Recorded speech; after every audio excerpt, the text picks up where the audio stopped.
inaccessible thing. There is an artist in all of us that needs to be nurtured. At Girls Write Now, our work is to uncover each and every storyteller's individual magic through the power of community.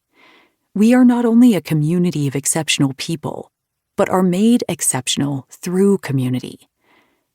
When we began thinking about a book that could speak to Girls Write Now's 25-year history, we knew we wanted to demonstrate how we were creating, combining, and transforming the literary landscape through mentoring the next generation of writers, whose voices come together here across past, present, and future.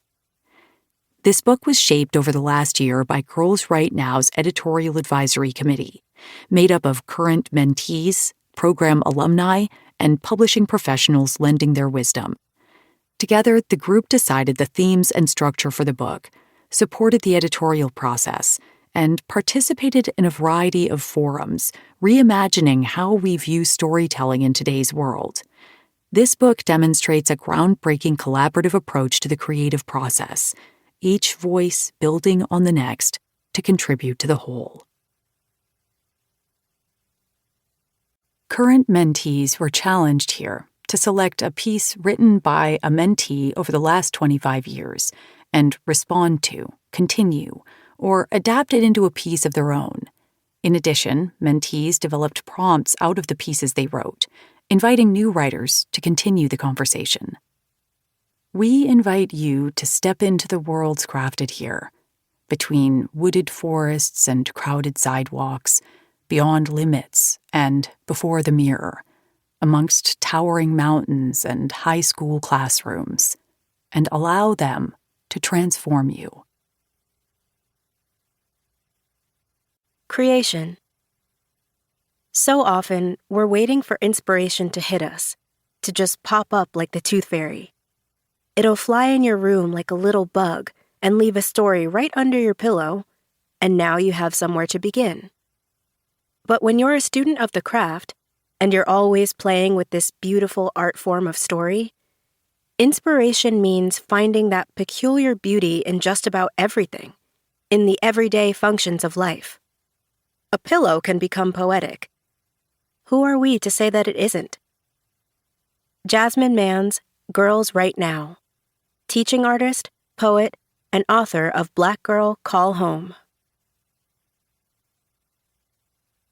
A Slight Misunderstanding by Joy L. Smith, 2011. An exploration of self and how the world sees you. I wasn't doing anything out of the ordinary. I was just being Joy, being 10 at a restaurant and heading to the bathroom.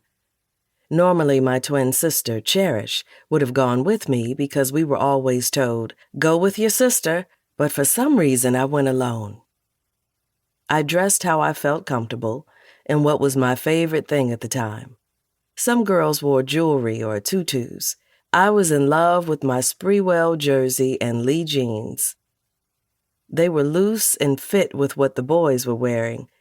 I was a baller, and to complete my outfit, I topped it off with my fitted hat that covered my zigzag braids and headed for the bathroom. What was I thinking?